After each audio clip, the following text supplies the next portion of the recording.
Welcome to the No Guilt Fangirls podcast, where liking what you like is never a bad thing.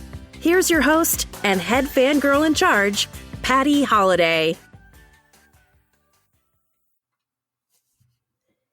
Hey y'all, I'm your host and head fangirl in charge, Patty Holiday. Welcome to the No Guilt Fangirls podcast. And this is episode 2 of The Falcon and the Winter Soldier, and we're going to recap it. We're going to break it down. We're going to talk about some things that you may be a little confused about because you're not a comic book person like me. And you know what? Here's the thing. I have 2 of the most comic book nerdy people that I know together chiming in to explain to us just what the heck is happening with #NotMyCap. Because y'all, if this was ever an episode for me to like flip tables and say, not my cap, it was this one. Like, and I know it's just going to get worse, right? I know it's just going to get worse. We have Ashley back. Ashley has been with us through all of WandaVision, and she's helping out with Falcon and the Winter Soldier, and we're just talking about all of these things. And you guys know Ashley. You're not new around here, unless you are, in which case, hi and welcome. Ashley, I'm going to give you a chance to introduce yourself. But first, we're also going to introduce Jana. I'm like doing jazz hands over here when I say Jana's name. Jana is Ashley's BFF, and they are very similar in a lot of ways. They both are nerdy comic book loving gals. They know a lot of the stuff that I don't know, which is why I have invited them to be on these episodes to kind of explain to those of us who are we love the MCU and we love these characters, but we don't know all the nuances that is happening from a comic book standpoint. And that's what these girls are here to explain to us. So, hey, Jana, it's been a while. I know. Thanks so much for having me, Patty. Oh, I'm so excited you're here. Like, I was like, wait, Ashley's at Jana's twofer. I'm getting a twofer this week. So, no, thanks for jumping on and having this talk with us. Jana, tell us where people can find you. Tell us whatever you want to tell us about yourself, and drop those places they can search you up on the web. Hi, I'm Jana Seitzer. I blog at whiskeyandsunshine.com, and you can find me at Twitter, also whiskeyandsunshine.com, and that's whiskey with no E and the letter N. I'm nerdy, geek. I'm total geek girl. Ashley and I do a podcast, Geek Girls Universe, which if you have been listening to Patty, you already know about that. I don't know.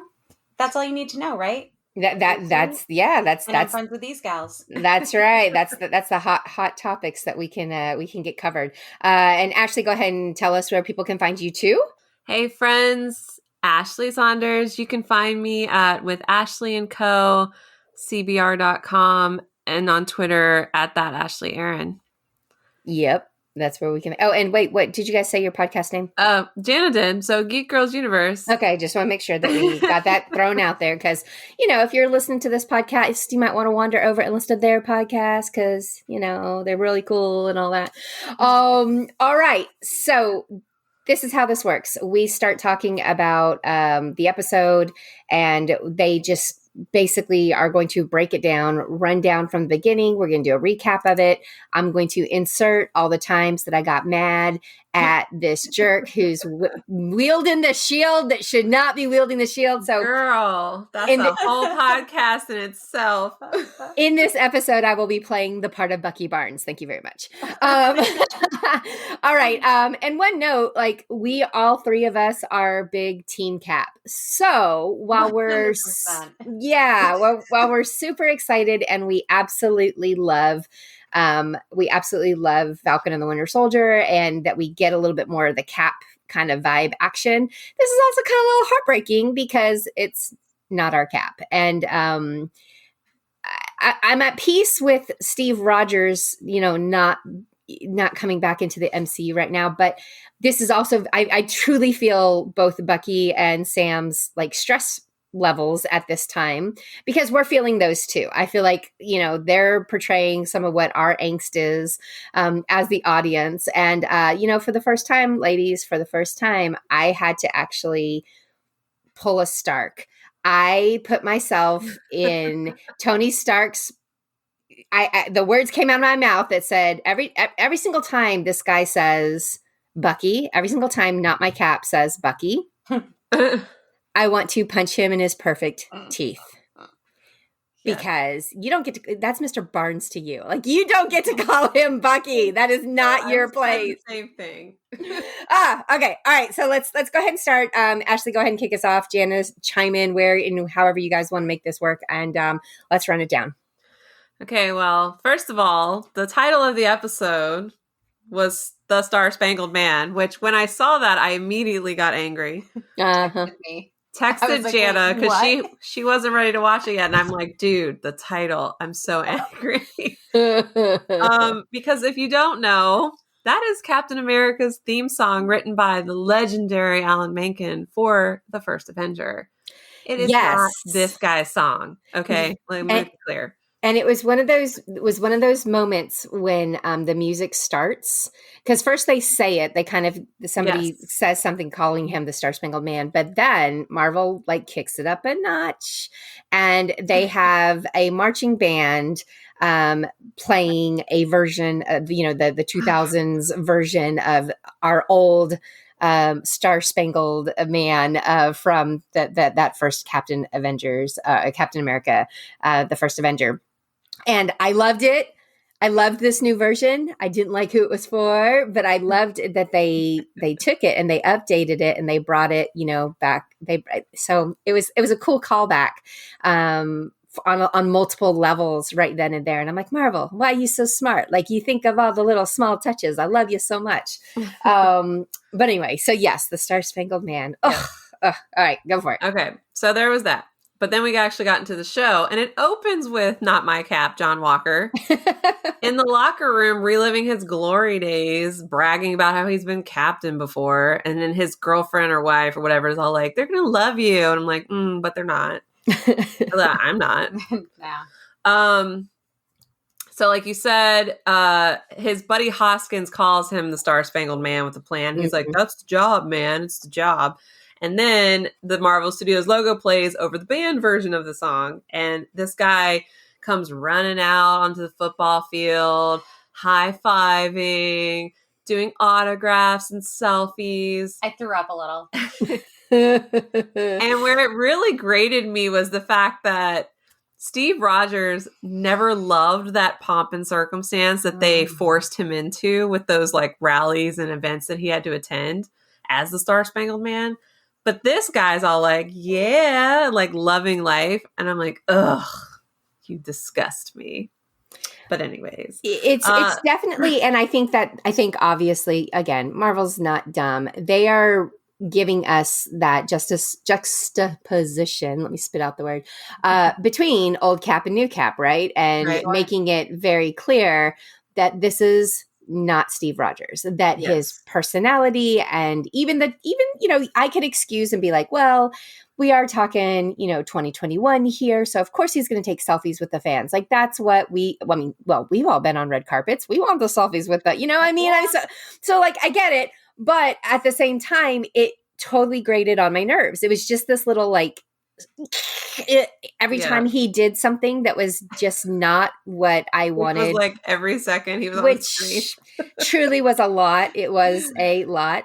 But at the same time, I think that's Marvel's big picture plan is they want it to be clear, because I was watching this, I watched it by myself and then I watched it with my family, and Lucy was like, I don't know, he seems okay. And I was like, and then halfway through the show, she was like, I don't know, I don't like this guy anymore. And I was like, okay, if the 9-year-old can catch on those things, I mean, Marvel's not being super subtle, I don't think, but some of us need that because we don't know the comic books. So we don't know the history of who John Walker actually ended up being, right? And so so it was helpful to me to see how they were doing this, but I liked it because it was in a way that for those first couple of scenes, I was like, well, maybe he's not that bad.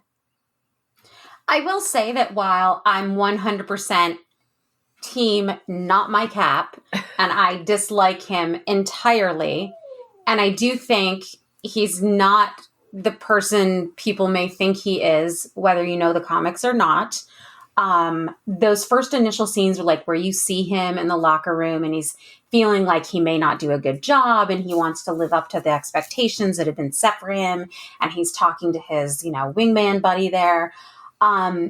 He does present with some, what I think to be real angst, right? Like he does actually have some conflict in terms of what he's supposed to be doing and if he's going to be able to do a good job at it. And, and that's why his girlfriend, wife, whatever, whoever she is, comes in and she's talking to him and she's like, you're going to be great. They're going to love you. And, and his friend is like, this is the job. Like, and I get that. Like he has some conflict internally. I think it was, don't have to like him. No. Right. And I felt like it was a good reminder that this is, I don't want to say an average because he's definitely an above average soldier on any level, but he's not the super soldier. He's not what Steve Rogers even got, right? He didn't get the serum.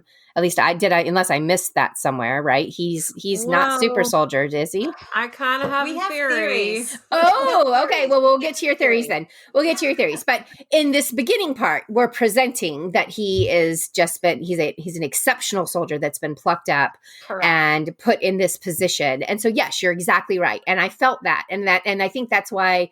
But I don't think anything Marvel does obviously is a mistake. And I believe I read somewhere the director, the showrunner, somebody was basically saying we did have to soften who he was for this version of John Walker versus what he is in the comics, because we felt that was going to be too much for folks to, be able to accept. And so I think that was a choice that they absolutely made. But I appreciated that. Like I said, they're leaning us into, but by the end of this episode, I think we're all like, dude, you ain't it. Like you're just, he might still have decent intentions at this point, but it's the cockiness, it's the attitude, it's the way he's like portraying everything that I just was getting angry about left and right. And every time he said Bucky, I just wanted to punch him in his teeth. Yeah. So yes, I'm with you, Jana. Is that I kind of felt that okay, maybe he's not. Maybe I was wrong. Maybe Ashley's wrong. Ashley's never wrong. But because obviously there's going to be a point where he changes, or we find out his true intentions, whichever way they end up doing it. But so he comes out. He's introduced as Captain America on Good Morning America, which was this cute little clever thing, and he has this interview, which the interview in and of itself is fine, right? I mean, it's just here I am. I'm going to do my best. Blah blah blah. But who's watching that interview? Exactly. Sam and Bucky are watching, and they're both equally angry. Mm-hmm. Bucky shows up at the military hangar that Sam is at, he's about to leave to go to confront the Flag Smashers in Germany. And Bucky's like, I'm going with you. They have that really hilarious exchange about wizards and sorcerers and Gandalf, and like nerd Bucky is like my new aesthetic. I love that. He's like, I read it when it came out, like it was awesome. Yeah. I was like, oh, he's a literary nerd. I love it. They're on the plane and they're in like staring contest number 1, just like glaring at each other. Oh, wait. No, we got to go back because there's a fight. Like the two of them meet up in the hangar, and where Becky basically is like, Sam, why did you give up that shield? Didn't you know this was going to happen? And he totally confronts him. And Sam's like, A, no, I would have never done that if I had known. I had no idea. B, hi, good to see you, Bucky. You finally going to answer my text now? Right. And C, I have bigger things to do. I'm working. Go away. And then that's how they end up on the plane together. Yeah. So I liked that little interchange as well, that they're both, I mean, when it comes down to it, Steve is the connection between the two of them. And so they're both going to be protective over his memory and over the circumstance. And also neither one understands why the other did what they did, because they're not communicating as men sometimes are wont to not do. Right. Anywho, okay, continue. Yeah. So they're on the plane. They're having a staring contest again because they just you can just feel the tension between the two of them. Sam calls him Buck. He tries to call him Buck. And he's quickly shut down because Bucky's like, no, only Steve called me that because he knew me longer and Steve had a plan. And, Sam's like, I have a plan. And it was very like a callback to the Avengers when Iron Man says, Cap's like, what's the plan? And he goes, I have a plan, attack, and he just jumps out of the plane. So Sam also jumps out of the plane because he can fly, and Bucky jumps out of the plane after him without a parachute because they're too low. And it's very like Captain America, the Winter Soldier. However, Steve landed nicely in the water while Bucky kind of just like crash landed through the trees. And Sam, being the BFF that he is like, I caught it all on video. And he's like, if you don't get Red Wing out of my face, I'm going to break him. Yeah, that was pretty epic. So obviously, Bucky, I guess, because of his super soldier situation, he can handle literally falling through a forest. But I noticed, obviously, he put his arm out first. It's kind of like how Cap would have put his shield down and used the shield to break everything on his way down. Well, Buck puts his whole arm out to break his fall on the way down. So there's your explanation as to like why the dude could just like roll over, get up, and run across the road after he fell 200 feet is because, well, he's super soldier. Yeah. So they're sneaking around this facility after the Flag Smashers, and Sam makes a joke about how, oh, you spent some time in Wakanda, now you're just sneaking around, you're the White Panther. And Bucky stops him and says, actually, it's the White Wolf. And I about cheered because that's a callback to Black Panther, where the post-credit scene, the children of Wakanda call him the White Wolf. And the White Wolf has significance in the comic books because the White Wolf is an adopted son of Wakanda. Now, in the comics, it's not Bucky Barnes, it's Hunter. And Hunter eventually turns on T'Challa and Shuri. However, Bucky seems to hold a very special, like he has an affinity for Wakanda. In the last episode, it was the place he said that's the only place he knew rest. So I don't see him turning on Wakanda. I could very well see him showing back up to help Shuri with transitions, as we know are going to have to happen because T'Challa, unfortunately, is no longer living. So I was happy about that little callback there. Yeah. I didn't know. I knew it was a comic reference, but I didn't know like any of the history behind it. But I was like, oh, I understood that reference. See, I was pulling Steve. I understood that reference. I can see that. I can see the GIF. I was going to say, I can see the GIF. You see the GIF? Yeah. That was me. I was like, okay. So yeah. So they're talking and they're like, what are we going to do? And of course it comes down again where Bucky is just like, we're just going to go in and smash things. And Red Wing and Sam are like, no, man, like, let's think this through and decide what to do next. And that all blows apart when they get busted. Yes. It's a hilarious scene. Like, I love the fact that Sam's like, oh, what did you find out? Nothing. Because you didn't get that far ahead of me, but like, good for you kind of thing. They learn that the Flag Smashers are stealing vaccines, which is later revealed to be to help people that are kind of in displacement camps from like the blip and coming back, and those that were still here and all sorts of stuff. But yeah, they start to fight and they think that there's a hostage, but it's not. She's actually the ringleader and she is a super soldier. In fact, that's how the dude last week that we talked about when he like slapped Torres and Torres like flew 50 feet in the other direction. And I was like, he's a little bit too strong to be normal strong. It's because they all have some version of a super soldier type serum. And the Flag Smashers are super strong. So Bucky and Sam are getting their butts handed to them because there's eight Flag Smashers against the two of them, and Bucky's the only one with super soldier serum out of the two.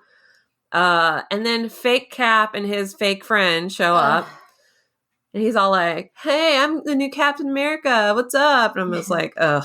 You guys, it looks like you could need some help. Yeah, it was way too cheesy and way too like, look at me, I'm here I am to save the day, Exactly. And obviously look like Mighty Mouse, right, and so it was it was a lot of cringe, and it was a lot of like, okay, we're glad you're there to help. And I will give him props. He's got some good shield work going there. He knows what he's doing with his shield. Oh, did you cheer? Wait, did you say his shield? It's not his shield. Well, yeah. Okay. With the shield, Wait, the shield. The shield. Come on now. I cheered when he's throwing the shield around and Bucky grabs it. Yes. I And was how like, painful Bucky looked though when he had to hand it back. yeah, he was just like, here you go. Like, ugh. He was like, I guess. But yeah, anytime Bucky touches the shield, I'm like, all right, man. All right. I like this. Yeah. So they have this stupid fight, and things happen, and Sam is actually getting his little butt kicked because he's not a super soldier. Right. And all we have is Bucky up there who could like really do anything, but even he gets kicked off and kicked down. And anyway, so next thing you know, the two teams split up, and we have Falcon rescuing Bucky, which was like my favorite scene. And then we have the other two, and Hoskins gets kicked off, and he's about to die, but the shield saves him. And then we have not my Cap getting his butt kicked. Now, one very important thing, which was hilarious. Yes. One very important thing. And I think that's the reminder, at least that I'm looking at all this, is that he could, when he gets, two big things about this scene that stood out to me. Besides him being just aggravating and annoying, and the fact that he thinks he's all that and he's not. But there's some lines. If you guys didn't catch them, or you didn't appreciate them as we are getting so mad about them, watch this whole scene again from the moment he shows up to, and also how he's like smiling and cheersing, like anytime they do something good, like, look at us, we're so amazing. And I'm like, dude, fight. Such a punk. Yes. It's like, just fight. You can like slap yourself on the back later, but you need to finish the fight first. And in the middle of a fight to like introduce themselves. Introduce themselves and or give themselves like a pat on the back. Correct. Yeah. And they did it the entire fight long, and it was so annoying. But one big thing happened right at the very beginning of the fight when Falcon comes in and they're on top of the trucks and they're having this fight. That super soldier girl, Carly, jumps up and snatches Red Wing out of the air. R.I.P. Red Wing. And breaks the crap out of it. Just snaps it over her leg. And the funny part was, of course, Bucky's response to that. Which was, I've been wanting to do that all along. It's great. It was great. But, at the same time, like, oh, okay. Like that, there's your signal that this is not normal. The other thing that really stood out for me in this fight scene was when John Walker whips out a gun. Yes. And toward the beginning. I mean, it wasn't like it was the last option either, where it was like, it's me or him kind of thing. It was literally, a minute into it kind of thing. Yeah, he was quick to go to the gun, and that's not. We never saw Steve Rogers with a gun, did we? Like, never. Not really, no. And definitely not as his like go-to. So those are the things that stood out in this fight that I was like, well, all right. So we have super soldiers that are smashing Red Wing, rip, and then we have this gun and this cheesy dork who just thinks he's not, and he got his butt kicked. Like, that's the thing, is his friend didn't get hurt. Yes, he did help Sam and Bucky briefly, but was there any doubt those two were going to figure this out? No, there was not. They would have been fine. But anyway, so yeah, that whole fight scene was just, it kind of sets the tone. And then the follow up to this fight scene, like, it goes down from there. And we got to start when Sam literally swoops in, saves Bucky. They roll together in the grass. Dead. That scene. Get off me. And then when they land, yes, and he's like, we could have used that shield, Sam. and Sam's just like, oh, shut up. And then that's when they were like, those were super soldiers. And they're like, yep, they were. Yep. So that's when they kind of like have this like, wow, this is what we're facing. This is what we're dealing with. The ball game has changed. Like, these aren't just, people stealing stuff anymore. This is now turned the corner. All right, so now we're on the road, and fake Cap rolls up, and this whole discussion, like, let's talk about it, because this was where I was just like, quit calling him Bucky. Quit it. Yes. Quit it. Yep. First of all, stop calling him Bucky. It is Sergeant Barnes to you. Yeah. Show some respect. Mhm. Bucky, obviously neither Bucky or Sam are pleased with it. They're trying to do the whole, like, we got to work together, yada, yada, yada. I need to have Cap's wingman, as I was like. We're not even there yet. I was like, I'm going to stab you in the face. Bucky tells him what we all have been thinking. Just because you carry the shield doesn't make you Captain America. Yeah. And, he talks about, have you ever jumped on a grenade? And Walker boasts about it. He's like, yeah, like 4 times my reinforced helmet. It's like a thing I do. And I'm like, you tool. Yes. Total tool. Totally. Such a jerk. We also learned that thanks to, the Accords or whatever, they were tracking Sam through Red Wing. So it's kind of like, sorry, Red Wing's gone, but he was being tracked with him. So we needed to get rid of that anyway. So Carly, thanks for that. Again, like, Walker's just being a total tool. He starts out trying to be like, we need, to try to bring them together. Sam agrees that they should probably work together. But then he's all like, if we really have Cap's wingman with me. And it was like, Sam goes, it's always that last line. And like, I'm out. Like, I don't want to work. I'm not your best friend. Like, stop. Right. This will never happen, kind of thing. Yep. Another interesting revelation during that talk. So for people who don't know the comics, John Walker is also known as U.S. Agent. And Hoskins is his buddy in the comics. His name's Lamar Hoskins. He does introduce himself as such. When Sam pushes him, he's like, nah, you can't just tell me your name. Who are you? He's AKA Battlestar, which he did say. And in probably one of my other favorite scenes, Bucky goes, Battlestar, stop the car. He was so over it. Let me out. Let me out. This is nonsense. Yes. He's like, I am getting off of this ride. You guys are ridiculous. Goodbye. I'll walk to the airport. And he's like, don't care. I don't even care. I'm out. What's interesting to note about both Hoskins and Walker is that they have ties to the power brokers who are mentioned by the Flag Smashers later in this episode. And in the comics, that is where they got their enhanced abilities. So our theory about Walker is he possibly is not a super soldier yet, but he might have had some sort of enhancement like started. Because he did, like, in the interview with Good Morning America, they talk about how they studied his body and just certain things. Also, the fact that neither Hoskins or Walker seemed all that surprised when they revealed, like, hey, we're dealing with super soldiers, not wizards and sorcerers and aliens or whatever. It reminded me of Agatha in WandaVision. Remember, I told you, I called it. I was like, she knows something because she's always a beat too late with her shock. Like, because Hoskins was just like, oh, for real? That's crazy. And Walker just kind of was like, oh, yeah, okay. The other interesting thing to note about the power brokers is that they've never been in the MCU specifically.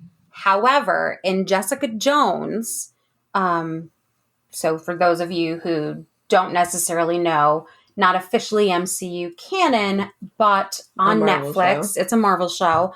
The power broker's close associate, the mad scientist Carl Malus, he is in that show, and he is the one that provides these whatever super serum concoction that Trish has been taking to get enhanced powers when she's trying to sort of fight off bad guys like Jessica Jones and her whole whatever. What's the word I'm looking for? Redemption story. So there's clearly connections to them in, MCU world adjacent Gotcha. So, Yes. And we do learn later in the episode that it is the power brokers that are after Carly. So Carly gets a text message. She's the leader of the Flag Smashers, who was playing like she was a hostage just to lure them in to then whoop their butts. And she gets a text message, and they're promising to like end her life because of what she stole from them. And it says unknown sender. We don't know who it is, but it's the leader of the power brokers. Clearly, they've stolen something. Maybe they stole the formula for the serum, and they want it back. The vaccines. No, it's not the vaccines that they want. Right. One of the Flag Smashers in the group, his name is Hector Lennox. He also has ties to John Walker and the power brokers in the comic books.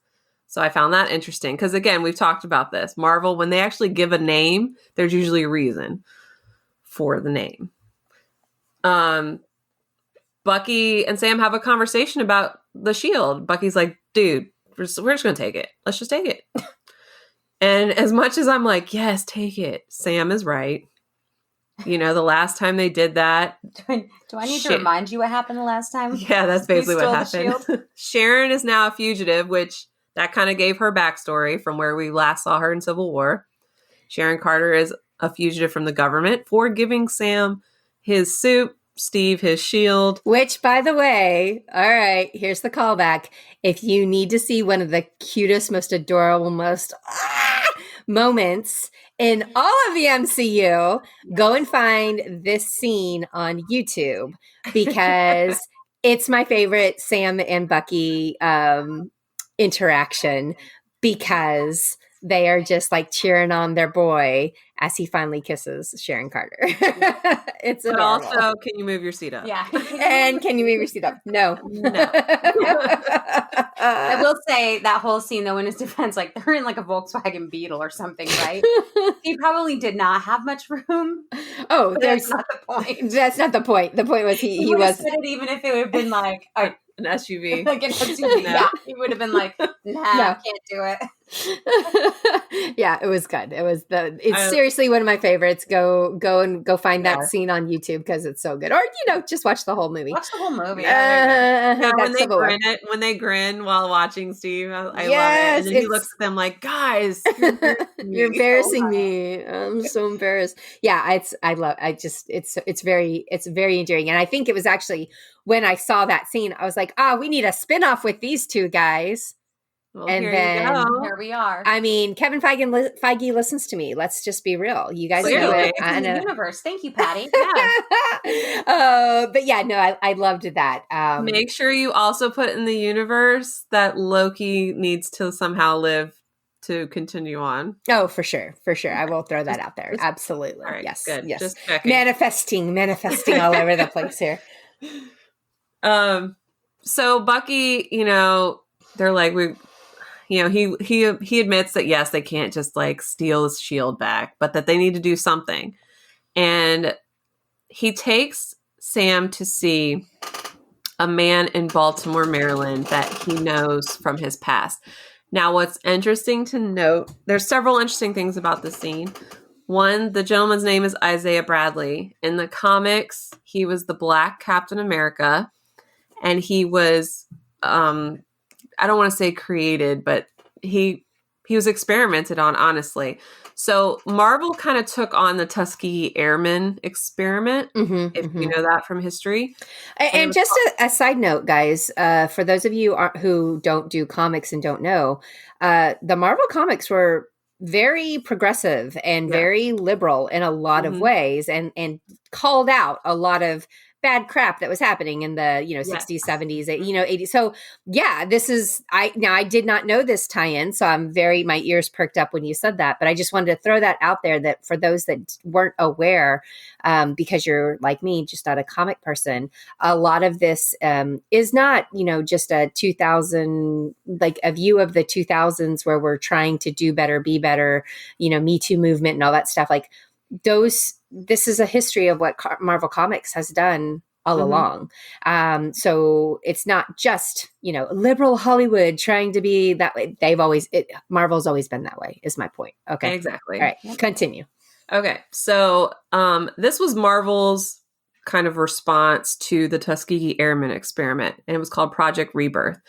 And they took 300 African American soldiers and they experimented on them in an attempt to recreate that super soldier serum that made Steve Rogers Captain America. Isaiah Bradley survived those experiments. He was used in a way to like go in and handle things. It's how he had met Bucky in the show. They explain that he was the only one that could, take on the Winter Soldier and survive. Now, do you guys have theories or explanation as to why Bucky and Steve did not age, yet this gentleman completely did? So Bucky and Steve were both frozen. Steve was frozen for longer. Bucky would only be thawed out when necessary, and then they would put him back under. Okay. So this guy was not put back to sleep or frozen in any kind of way. Which, now that I've said that and think backwards to the fact that we had old Cap at the end of Endgame, he aged too. So, okay. Right. Got it. So if he had never been frozen, he would have aged. He would have aged. Okay, got it. Thank you. Yeah. Okay. Isaiah he tells what happened to him. He says, you know what they did to me for being a hero? They locked me up for 30 years and they experimented on me. They were constantly coming in, and it was a hard scene to watch because it was awful to, think that's happened in real life, because like I said, it was based on a real situation. He still has his super strength because he launches something at the wall and it like embeds itself in there, but he refuses to talk to them or to help them. And rightfully so. He's been through enough and he doesn't want to do it again. I don't blame him.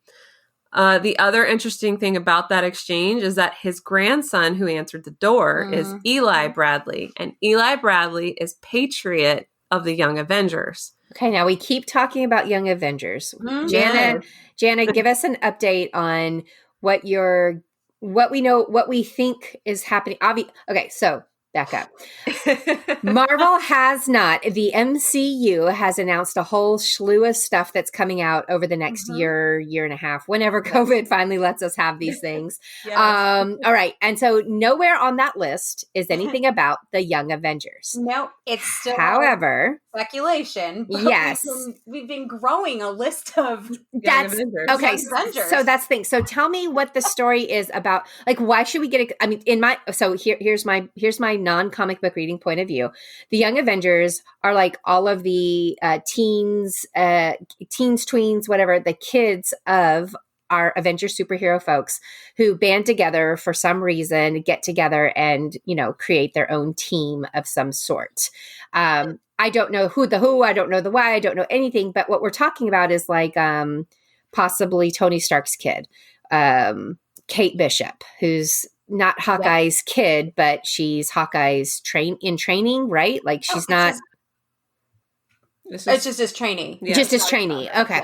And then obviously we have Wanda's kids, the two twins that we were just introduced to. Here we get a quick, brief glimpse of, you said Eli, is that right? Yes. Eli. Of Eli. Spider-Man. And okay. And so, okay. And so, and they said Ironheart, that's been announced, hasn't it? Yes, that one's been announced. Miss Marvel, she's a teen. And so all of these things, they're like dripping. It's like this slow drip of your next, the next generation of Avengers that they're putting out there for us. So I just want to throw that out there for anybody that's listening who is going to be surprised later on. Look, you heard it here first. You didn't hear it here first. Probably you heard it somewhere else on the internet. But I'm just saying, like, we're kind of tracking these kids that are coming out in the hopes that we get a Young Avengers either series or movie or something, right, out of this, maybe at the end of phase 4 of the MCU or possibly into the phase 5 of the MCU. Yeah. I mean, we've been talking Young Avengers since what? Ant-Man? Yeah. Oh, yeah, Cassie. Yeah, Cassie too. Yep. Young Avengers. Yep. And then I don't think we necessarily talked about it specifically with any of the Spider-Man movies, but then there had been that casting rumor with Kate Bishop's whoever's playing Kate Bishop. And it had been like on the internet, off the internet, on the internet, off the internet. I think they actually posted something on like IMDb somewhere that had that had been retracted. Or maybe it was an Instagram post. I can't remember. It was on the internet and people flipped out and then it got retracted. But then look, there she is. And then look, that's so weird. There she is. Yeah, Haley Steinfeld. Yep. There she is. Haley, I was there like, we go. it's Haley something.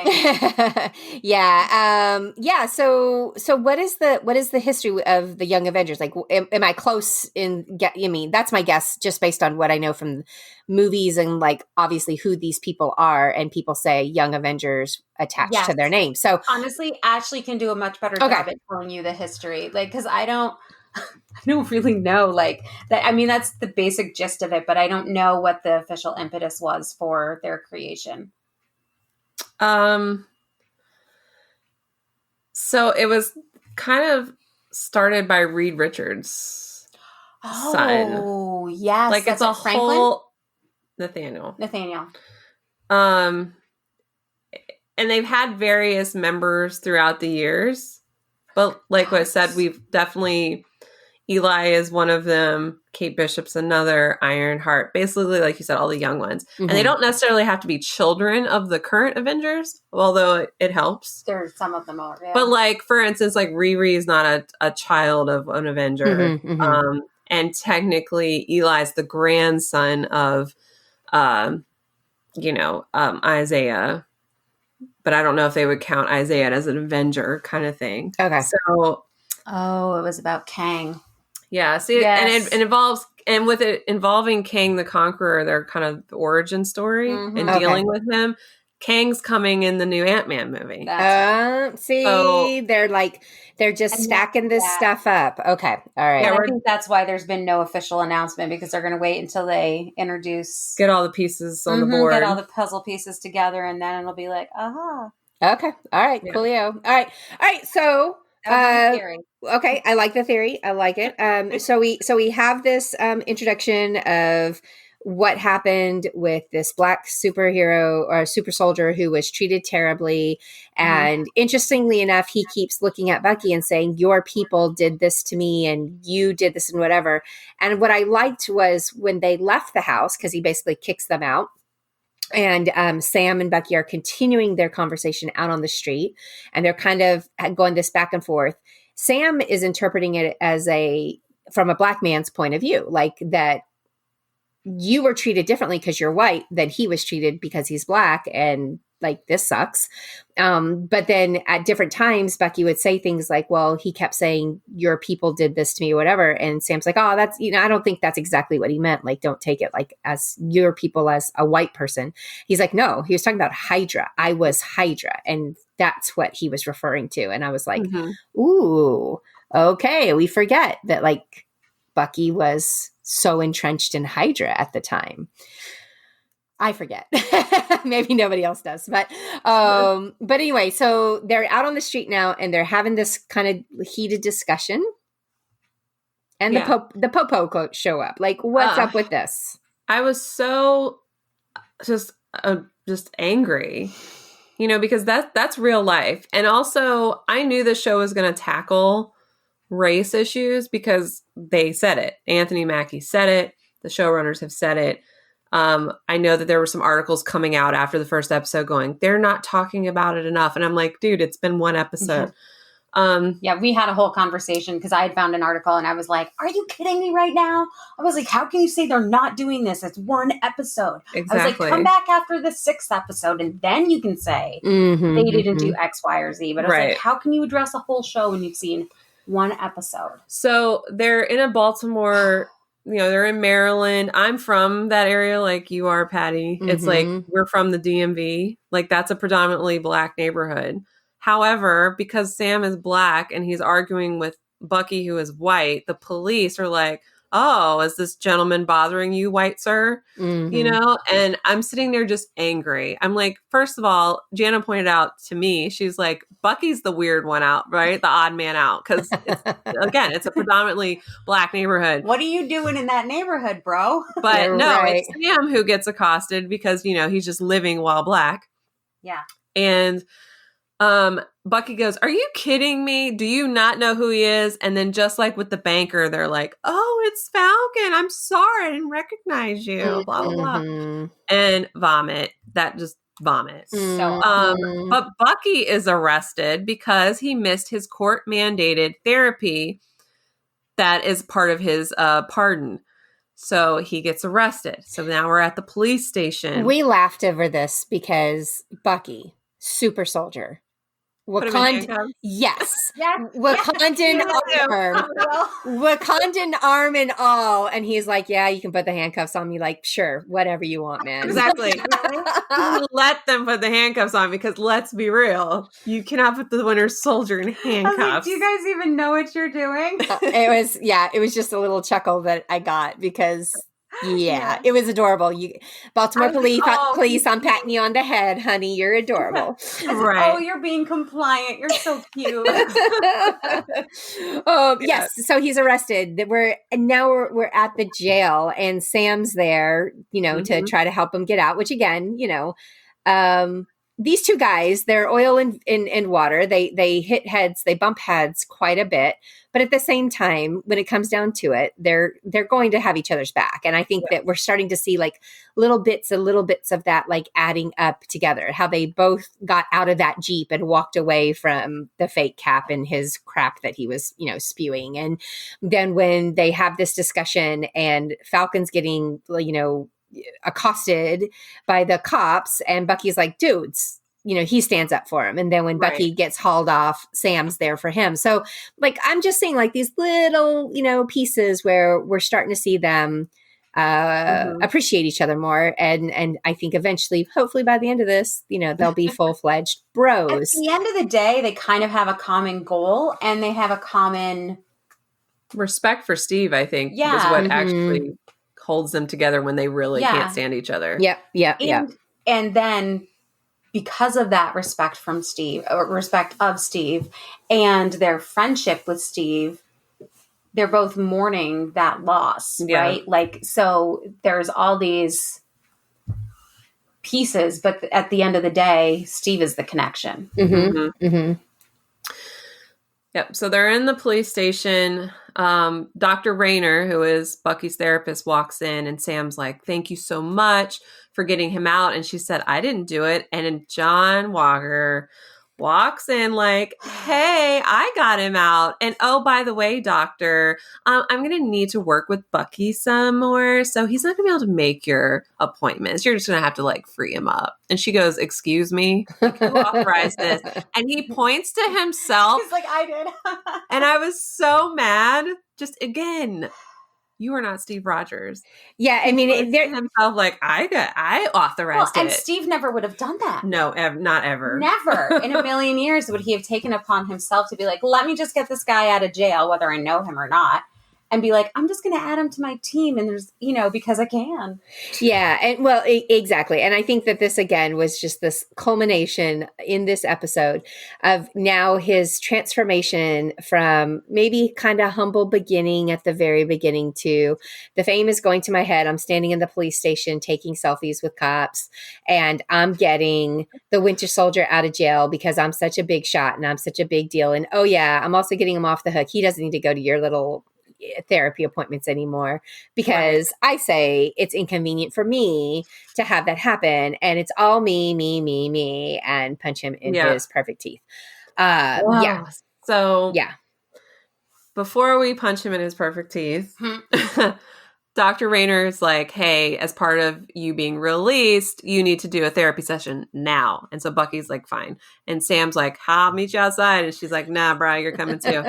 And then we get a couple therapy session with Sam and Bucky, which was hysterical. They got to work on their communication. These boys need to communicate better. So first she has them do the miracle exercise where, you both fall asleep and then there's a miracle happens. You wake up. What's one thing you would want to have happened? And Bucky says, "Yeah, the miracle is you didn't talk so much." And Sam's like, "Funny, that's my miracle too." I'm like, "Oh, great." And she goes, "Really? why? So then she has them do the, gaze into each other's eyes thing, which we've seen in the trailers. And they just get uncomfortably close to each other. And it's so funny because Bucky's like, oh, this is my favorite. Oh, yeah, you'll love this one. Because he's, Yes. he's like the king of staring, so. Yes, exactly. And then they're like, is this close enough for you? Yeah, you can get closer. And move your leg. I think I described it as they were like knee to groin. They were totally getting in there, man. And that's when she's like, are you having a staring contest? And then she makes them blink. She's like, jeez, just blink. But as hilarious as it was also revealing because she does get them both to open up enough so that the other one can understand why they're so angry. Mm-hmm. She's like, no smart aleck responses. Stop goofing off. Don't be childish. What is your actual problem? And Bucky's problem is that Sam gave up the shield that Steve entrusted to him, and he feels like that was a betrayal of Steve, and that if Steve was wrong about Sam, then Steve is wrong about Bucky. And Steve obviously believed in Bucky when no one else did. That was really the whole Civil War concept. Mm-hmm. He was for his friend.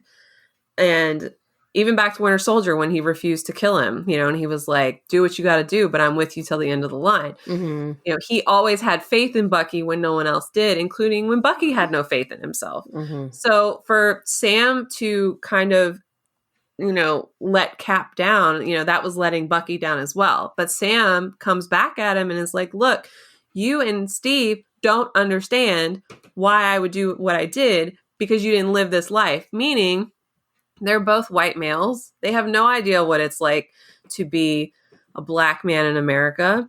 And do you really think that the government would be super excited about a black guy taking over as Captain America? No, they're not happy in the comic books. They clearly let Sam turn the shield over and then very, pointedly did not give it to him when they decided to, quote, make a new Captain America.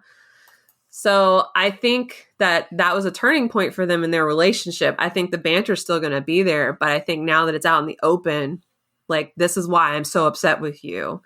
They can now move forward and work better as a team to take down the Flag Smashers and ultimately the Power Brokers and ultimately John Walker. Mm-hmm. Mm-hmm. Yep.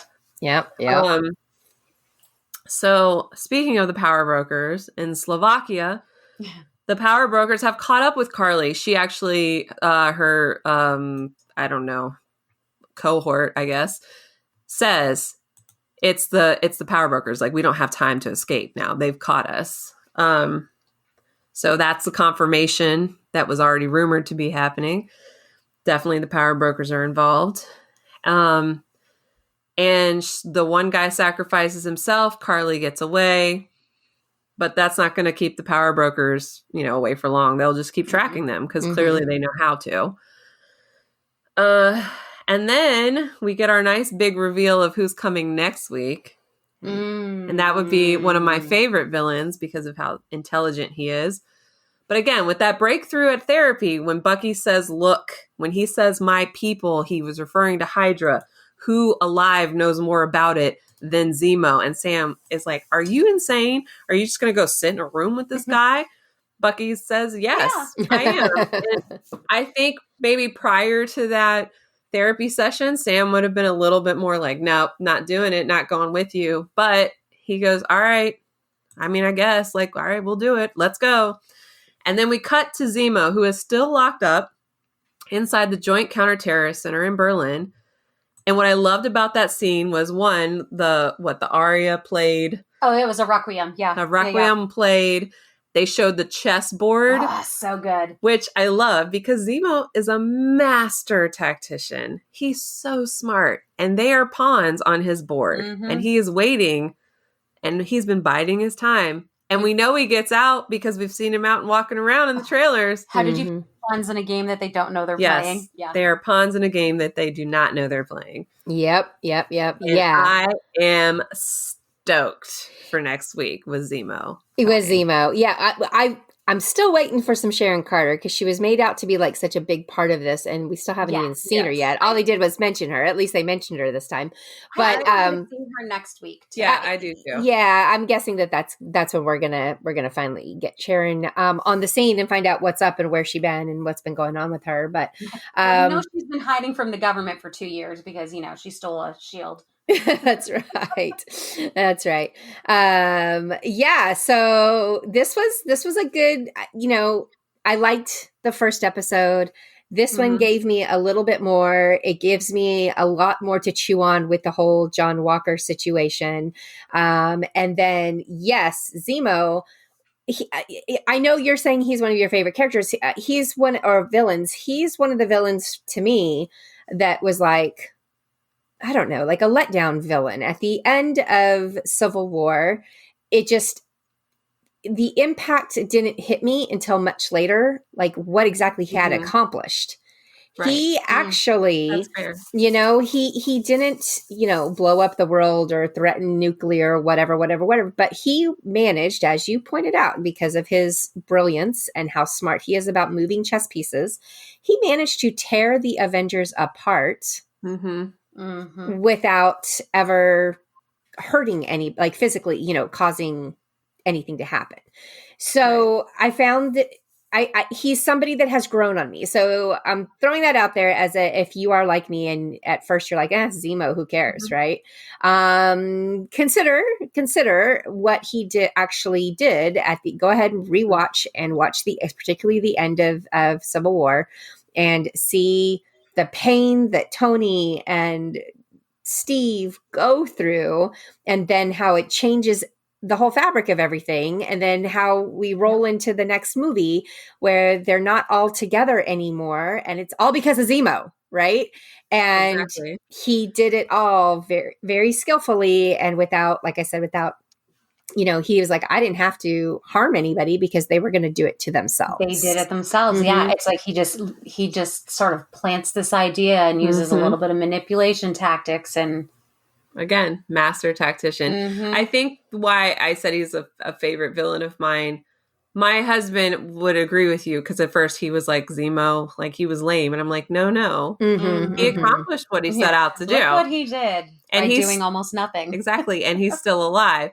And what makes him interesting is because he doesn't rely on some superpower to overpower the Avengers or anybody. He relies on his brain. And that's a lot harder to beat than brawn. Yep. In a given setting. And he's a major player in the comics. Like he forms the Masters of Evil. He forms the Thunderbolts. He does a lot to undermine the Avengers at all times. Okay. And here he comes. He's swooping in. I see them striking a deal with him, and that's how he gets out. And then, but that plays into his hand. He's smart, and leaving him alive with time to plot. I mean, the man's got a plan. Well, and in some ways, that's sort of, and I love that type of villain also, like that whole just manipulative, like super tactical, like.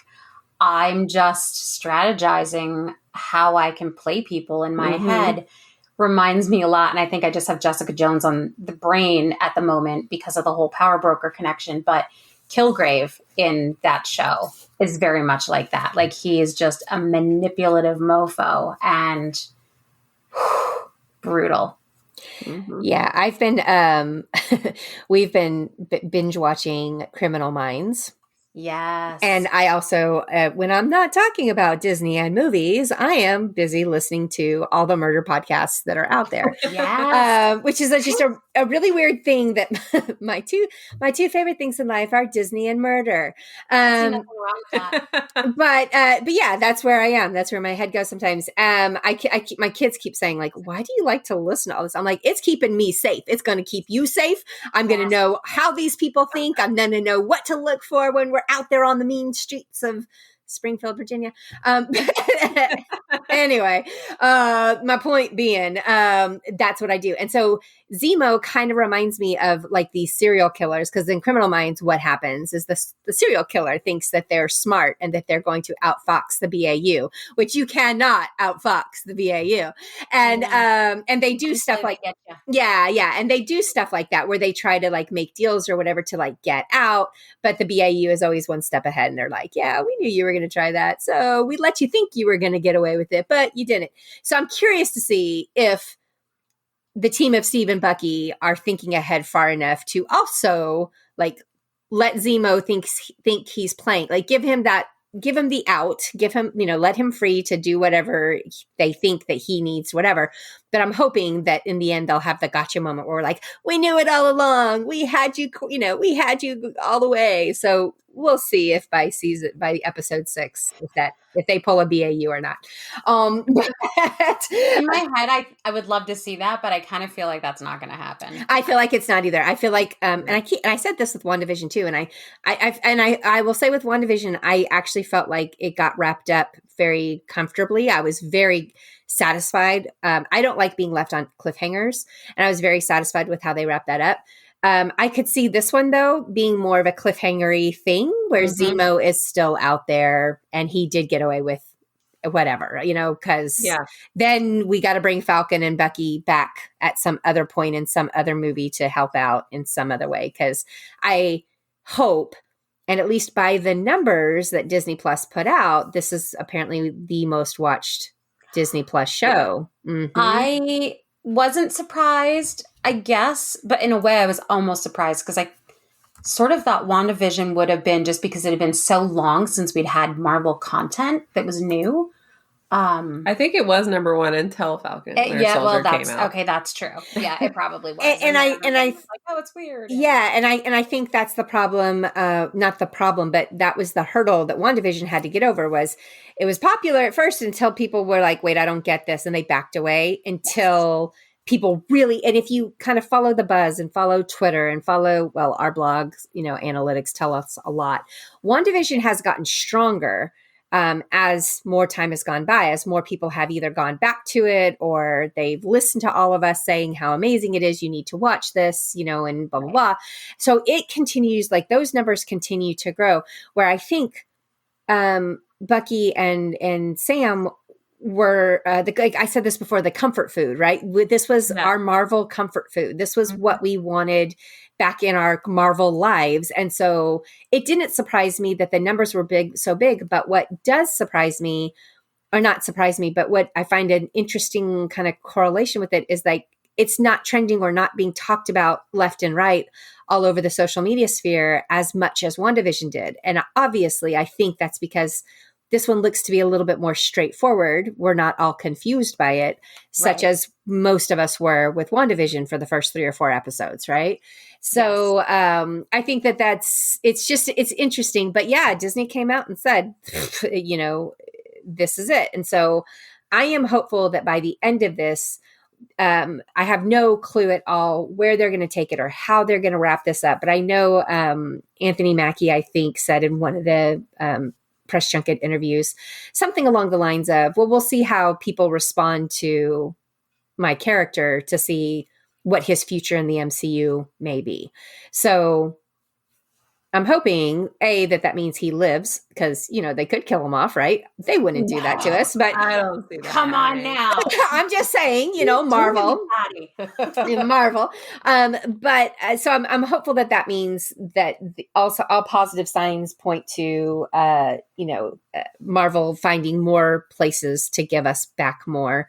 Like obviously, I could see Bucky showing up in Wakanda in Black Panther 2 again, right? Yes, for sure. And hopefully, if Bucky shows up, maybe his buddy Falcon, he shows up. So that would be nice. So that's my small prediction of possibly where this leads us into the bigger movies further down the road. But, I don't know. Kevin, if you need any tips, just call me. And, just let us know. Yeah, we'll pencil you in, Kevin. Yeah. We'd be happy to sit down with you. We'll totally give you our notes, and yeah. We won't even charge you for the consult. No. Oh gosh, no. No. Come on, Kev. We're like that. We're tight like that.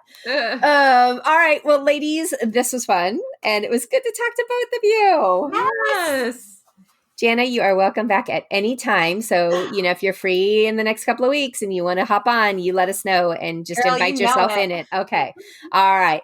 And I am going to get this one edited and put out, and we'll be back next week with the next episode, which will be after we watch season 3. We'll be halfway through Falcon and the Winter Soldier because there's only 6, and so we'll be at that halfway point.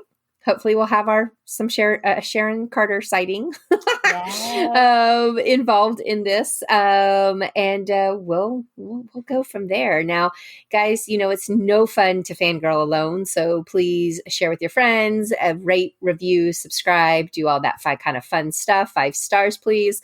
It really helps the algorithm. It helps people find us. And it is no fun to fangirl alone, obviously, because that's why I got my pals with me on this series. We'll be back next week. Thanks for fangirling with us. Bye. Bye.